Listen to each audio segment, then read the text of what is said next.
नमस्कार। 2023 विधानसभा चुनावों में बीजेपी से लेकर कांग्रेस के बड़े बड़े धुरंधर एससी एसटी वोट बैंक को अपनी ओर खींचने में लगे हैं। रस्साकसी का यह खेल अंत में किसकी ओर सार्थक परिणाम लाएगा, इस पर सभी की नजर है। राजस्थान में 3 दिसंबर को परिणाम आना है, जिसमें SC ST voter deciding factor होगा। ऐसे में आज चुनाव राजस्थान में हम बात करेंगे प्रदेश के एससी एसटी वोटर्स की कि वो किस ओर जा रहे हैं। बात करेंगे हमारे पैनलिस्ट से भी, लेकिन उससे पहले बीते 3 चुनावों में एससी एसटी वोटर्स ने किसका कितना साथ दिया, किसकी जीत हार में कितनी भूमिका निभाई, आपको आंकड़ों के जरिए समझाते हैं। देखिए हमारी ये खास रिपोर्ट।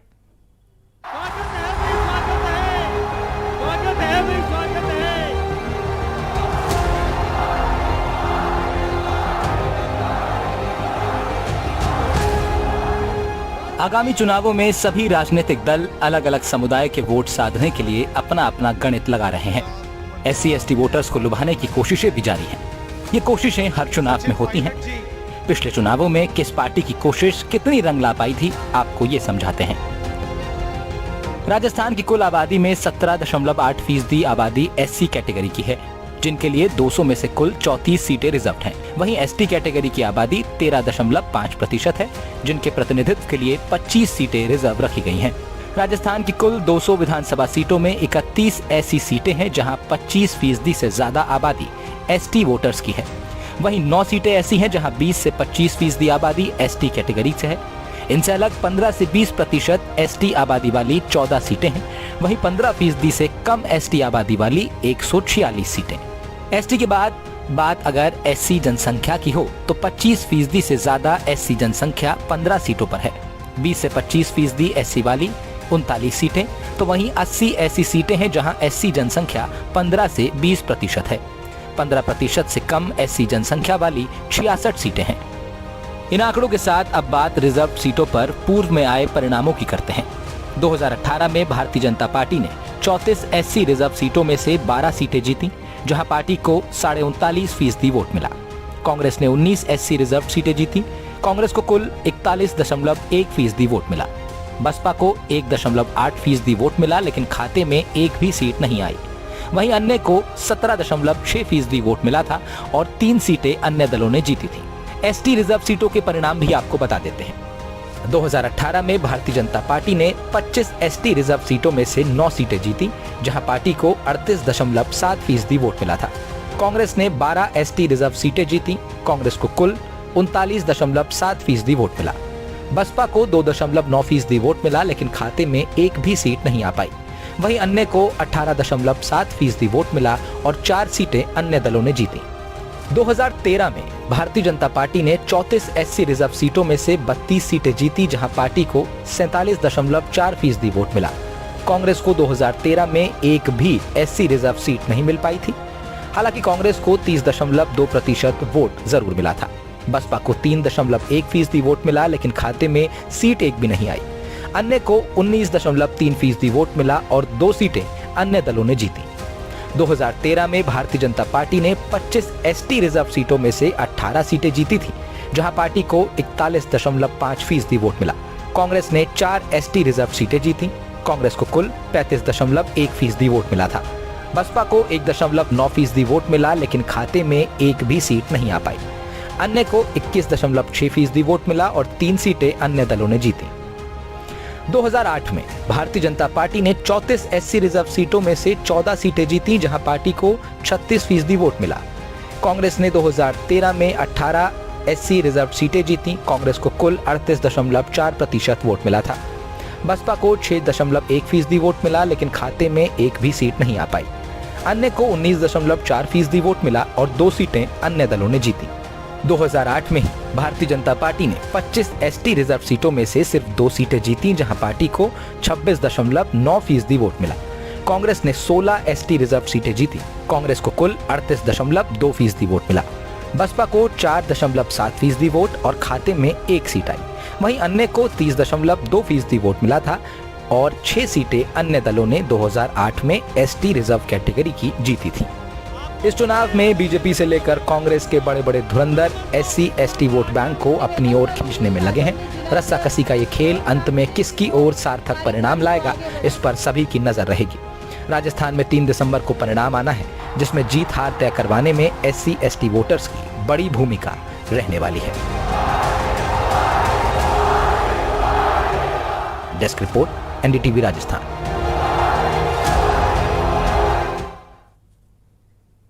तो रस्साकसी के इस खेल में इस बार जीत किसकी होगी, इसी पर बात करेंगे। हमारे साथ कांग्रेस पार्टी का पक्ष रखने के लिए सारिका शर्मा मौजूद हैं, भारतीय जनता पार्टी की ओर से पूर्व सांसद रह चुके रामकुमार वर्मा मौजूद हैं, और वेलाराम घोगरा जो कि भारतीय ट्राइबल पार्टी का पक्ष रखेंगे। तीनों लोग का बहुत बहुत स्वागत कर रहा हूं मैं एनडीटीवी राजस्थान पर।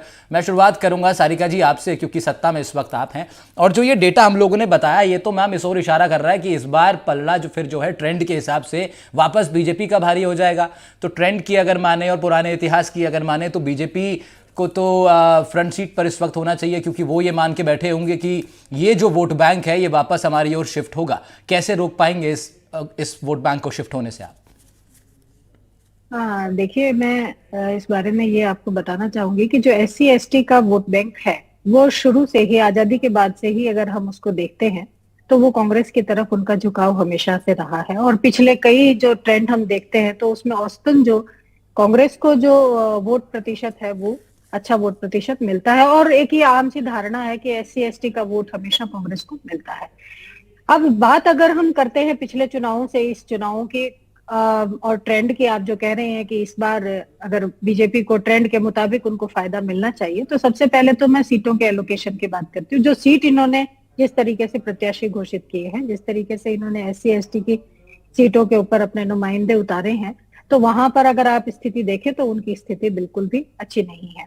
दूसरी बात अगर हम देखते हैं तो आप सबसे जो महत्वपूर्ण बात है कि इस बार हम इनका पलड़ा भारी होता आपको कौन से नजरिए से दिख रहा है, ये एक बहुत चर्चा का विषय है, क्योंकि मुझे तो ग्राउंड पर पलड़ा है जो कांग्रेस का ही भारी नजर आता है। मैं तो ट्रेंड के लिहाज से बात कर रहा था मैम, जो इतिहास रहा है उसके हिसाब से मैंने कहा। देखिए, ट्रेंड तो बनते और बिगड़ते रहते हैं। ट्रेंड तो इस बार बहुत बहुत जो 30 साल का ट्रेंड है वो भी राजस्थान में बदलने वाला है। आप देखते हैं ट्रेंड तो जब कोई भी सरकार, पिछले 30 साल से हम देख रहे हैं कि जब सत्ता में होती है जो सरकार, तो जब उसका कार्यकाल समाप्त होने वाला होता है तो साल डेढ़ साल पहले एंटी इनकम्बेंसी बहुत तेजी से शुरू हो जाती है स्टेट में, और नतीजा आते आते सरकार बदल जाती है। लेकिन इस बार अगर हम ट्रेंड की बात करें तो कहीं भी आप ग्राउंड में आपके बहुत सर्वे हैं, आप ग्राउंड में आपके पत्रकार हैं, संवाददाता हैं, आपको भी पता है इस बात का कि ग्राउंड में एंटी इनकम्बेंसी जैसी कोई चीज है नहीं।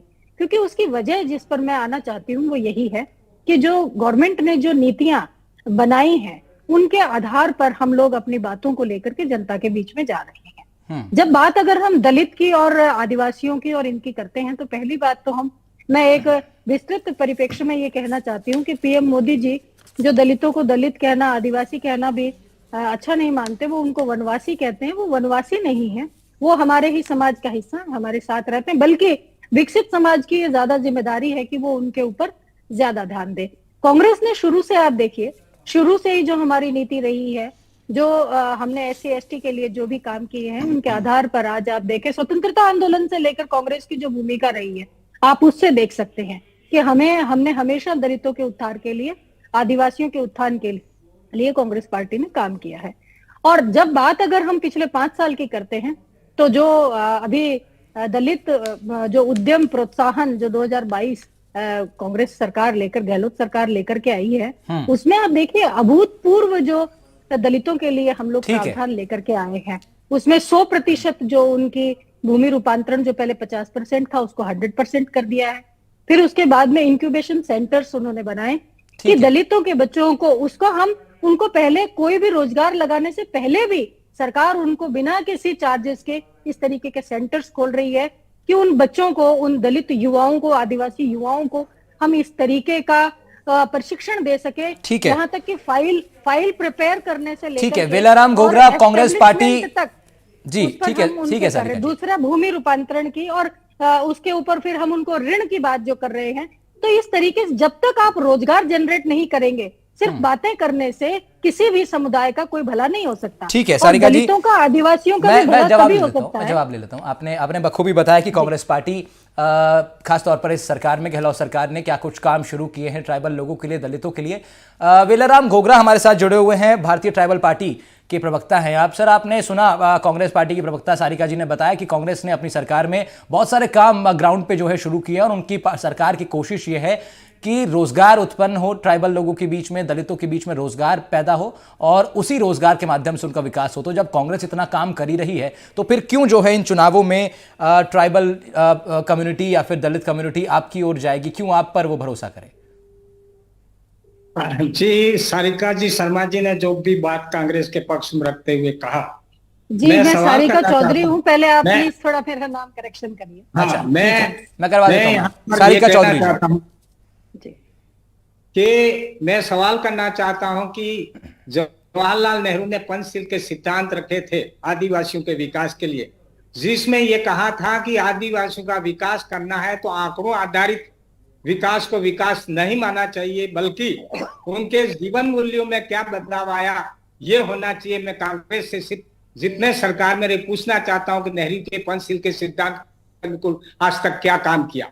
दूसरा, हमारे अनुसूचित जाति जनजाति आयुक्त भारत सरकार की 28वीं रिपोर्ट में संसद में राष्ट्रपति के माध्यम से रिपोर्ट भेजी, जिसमें कहा गया है कि अनुसूचित जाति जनजाति छात्रों को छात्रवृत्तियां महीने की पहली तारीख देय होनी चाहिए, सूचकांक के आधार पर पैसे बढ़ने चाहिए, बार बार जाति प्रमाण पत्र नहीं मांगे जाने चाहिए, पात्रता कार्ड जारी किए जाने चाहिए। मैं कांग्रेस सरकार और बीजेपी दोनों से पूछना चाहता हूं कि संसद में पड़ी हुई इस रिपोर्ट को आज तक आपने क्यों नहीं देखा? आज मेरे अनुसूचित जाति जनजाति छात्रों को 1 साल तक छात्रवृत्ति नहीं मिलती है। जब कॉलेज में जाते हैं तो वहां से नहीं आते, जब सेंट्रल से पूछते हैं तो केंद्र से पैसे नहीं आए। फिर आप कौन सी बात कर रहे हो? जो युवा, जो मेरे जैसा आदमी, I have pass C certificate as senior under officer, मुझे छात्रवृत्ति मिलती थी उस जमाने में 500 रुपए और खाने को एक टाइम खाना नहीं मिलता था, और उस समय मेरे को डीवाईएसपी के लिए एनसीसी सी सर्टिफिकेट पास किया, अजमेर बुलाया गया, लेकिन मैं पहले में ही नाप तोल में अनफिट हो गया। ऐसी छात्रवृत्ति मेरे किस काम की जो 1 साल और 6 साल? फिर काहे की बीजेपी और कांग्रेस वाले आदिवासियों के लिए ये कहें आदिवासियों का अपना एसटी एससी का अपना घर बनाएंगे, अपनी लड़ाई लड़ेंगे, और अब विवाह पूरा जान चुका है। और इसलिए इस मौके पर मैं पूरे देश को कहना चाहता हूं, आम जन को कहना चाहता हूं कि जो बातें आपने संवैधानिक प्रावधानों के तहत कही गई, आज तक उसका अमलीजामा नहीं पहुंचा है। एसटी हमारे ढेबर कमीशन ने अपनी रिपोर्ट दी थी संसद में कि अनुसूचित क्षेत्र में शराब की बिक्री, नशीली वस्तु की बिक्री और विकास की बात आदिवासियों के संदर्भ में करना बेईमानी होगी। क्या किया भारत सरकार? राजस्थान, मेरे राजस्थान सरकार कहती है सबसे अधिक इनकम आबकारी से होती है। वसुंधरा सरकार ने हर फलिये में दारू की दुकानें खोली। अरे भाई, आप एक तरफ तो पैसा उधर बेचते हो, दूसरी तरफ से गरीबों के जेब से पैसे निकालने वाली। ठीक है वेलाराम गोगरा जी, आपने बड़ा महत्वपूर्ण सवाल उठाया। आपने कहा हालत खराब है, इसलिए झूठे मगरमच्छ के आंसू बहाना बीजेपी कांग्रेस बंद करें। और बीजेपी तो वनवासी करके हमको पूरी तरह से हमारा नाम खत्म कर लेना चाहते हैं, हमारे इतिहास को। हम भारत के मूल निवासी हैं, हमारे सारे लोगों के साथ में प्रजातांत्रिक दायरे के तहत हम साथ में। आज तक हमने देश के 17 युद्ध लड़े, 71 आंदोलन किए, सिर्फ आजादी के लिए आदिवासियों ने, अपने लिए नहीं थे। इसलिए बीजेपी कांग्रेस के मेरे माननीय महोदय अब युवा समझ चुका है, झूठे आंसू बहा करके राष्ट्रीय स्तर के मुद्दे में। ठीक है वेलाराम जी, मैं उत्तर लूंगा। आपने एक महत्वपूर्ण प्रश्न उठाया, लेकिन सारिका जी कुछ कहना चाह रही हैं। सारिका जी, मैं ब्रेक के लिए रुकना चाह रहा हूं, लेकिन पहले आपका रिएक्शन ले लेते हैं। बहुत जल्दी से आप कुछ रिएक्ट करना चाह रही थी, आप कुछ कहना चाह रही थी सारिका जी? जी बिल्कुल, मैं ये कहना चाह रही हूँ कि इन्होंने, मेरे जो साथी प्रवक्ता आदिवासी ये जो पार्टी के हैं, उन्होंने खुद ने ही अपने आप से बता दिया है कि मुझे उस जमाने में भी 500 रुपए स्कॉलरशिप मिली। तो देखिए, इसलिए इसके आगे और कहने की कोई मेरे पास वजह बचती नहीं है कि कांग्रेस सरकार ने काम नहीं किया। ठीक है, लेकिन और अभी जो ठीक है, लेकिन सारिका जी, उन्होंने भी बड़ा महत्वपूर्ण प्रश्न उठाया। उनका बड़ा बुनियादी सवाल है, और वो सवाल ये है कि जो मूल रूप से जो जिस तरह जीवन स्तर का जो विकास होता है वो कितना हम लोग कर पाए हैं, दलितों का, ट्राइबल लोगों का। ये भी एक बड़ा महत्वपूर्ण प्रश्न है, इस पर बात करेंगे। और बीजेपी प्रवक्ता रामकुमार वर्मा जी से भी मैं जवाब लूंगा। सारिका जी, फिर आपके पास में आऊंगा। एक ब्रेक की बात हम लोग कर रहे हैं किस तरह से इस बार के चुनावों में SC और ST वोटर्स किसका साथ देगा, किस ओर वो जाएगा, क्योंकि बहुत डिसाइडिंग फैक्टर इस मतदाता का होने वाला। राम कुमार वर्मा भारतीय जनता पार्टी के प्रवक्ता हैं, पूर्व सांसद भी हैं। सर, आपके पास आ रहा हूं। मेरा सवाल आपसे ये है कि 2013 के जब मैं आंकड़े देखता हूं तो बड़ा बड़ा इंटरेस्टिंग मुझे दिखाई देते हैं कि 32 सीटें 34 रिजर्व में से आप लोगों ने जीती और 47.4% वोट आपने पाया। 2018 आते आते कौन सी ऐसी कमी आप लोग की सरकार से हो गई और कांग्रेस ने किस तरह से कौन सा भरोसा जनता को दिलाया कि आपके आंकड़े घट करके रह गए 39.5% और सीट आपके पास आई 12। इस बार तो कांग्रेस अपनी योजनाओं को लेकर भी बड़ी मजबूती के साथ मैदान में दिखाई दे रही है। चाहू और प्रचार सिर्फ योजनाओं का हो रहा है। गहलोत साहब केवल योजनाओं की बात कर रहे हैं। तो जब इस बार योजना भी है तो इस बार किस तरीके से भारतीय जनता पार्टी इस बड़े तबके को यह भरोसा दिलवा पाएगी कि आप लोग उनके उत्थान के लिए सही विकल्प हैं? मैं भारद्वाज जी आपके माध्यम से, और बहन सरिस्का जी का तो मैंने आवाज सुनी नहीं, उन्होंने सारिका क्या जी बोला था, लेकिन सारिस्का जी, तो लेकिन मैं ये देना चाहता हूँ कि 2013 में जिस तरह का रिजल्ट राजस्थान के अंदर और SC ST का जो हमारे रिजल्ट में बहुत अच्छा प्रभाव था, उसका कारण ये स्पष्ट था और उसी समय आभास हो गया था कि राजस्थान भाजपा की सरकार जो भी आएगी वो निश्चित है, उसके सिद्धांत भी है, मुझे साफ हम सुनाई नहीं दे रहा सर्वस्पर्शी है। और समावेशी विकास करती है, सबका साथ सबका विकास और गरीब कल्याण को महत्वता हम देते हैं। नहीं तो गरीब उसका कल्याण रिजल्ट को हमें महत्व मिला। दिया किस लेकिन तरीके से जाएगा? तो कुछ विजन भी आपके पास होना मैं चाहिए। अपनी वर्तमान की बातें करना चाहूंगा। 2018 के अंदर हमें, आपको मालूम है, पूरे राजस्थान को मालूम है, फिर देश को मालूम है, राजस्थान के अंदर जिस तरह से धोखे की राजनीति करके, झूठ बोल करके, वादे करके लोगों को भ्रमित करने का काम किया, टोटली किया, चाहे वो किसानों का मुद्दा हो, चाहे वो हमारे नौजवान युवाओं का मुद्दा भत्ते देने का हो। और उसके बाद में 5 वर्ष का जो इनका कुशासन जो देखा है, जिसके अंदर कुशासन है, भ्रष्टाचार है, अपराधीकरण है, वो सबसे ज्यादा दलित सर, मेरा समाज SC ST के हाँ। कर्म के सबसे ज्यादा है। तो मैं ये कहना चाहता सुनने हूँ का। इस बार का जो रिजल्ट आएगा, जिस तरह 2014 में नरेंद्र मोदी जी का जो रिजल्ट 19 के अंदर आया और हमारा जिस तरह का रिजल्ट 2013 में आया, उससे भी अधिक रिजल्ट हमारे फेवर में है। उसका कारण मैं बताना चाहता हूँ। नहीं तो इसमें मैं एक सवाल, आप कारण बताइएगा, मैं एक सवाल आपसे ये जोड़ रहा हूं कि वेलाराम घोगरा जो कि भारतीय ट्राइबल पार्टी के प्रतिनिधित्व के तौर पे यहाँ बैठे हैं, उन्होंने एक आरोप आप पे लगाया। उन्होंने कहा कि जब आप लोग वनवासी शब्द यूज करते हैं, क्योंकि राष्ट्रीय स्वयंसेवक संघ का भी एक अनुसांगिक संगठन है वनवासी कल्याण आश्रम, तो जिसके कल्याण की आप बात कर रहे हैं वो लोग इस नाम से संतुष्ट नहीं है और आप लोग वनवासी कह करके ही चुनावी मैदान में हैं। और BTP वाले बता रहे हैं कि इस नाम से ट्राइबल आबादी बिल्कुल संतुष्ट नहीं है।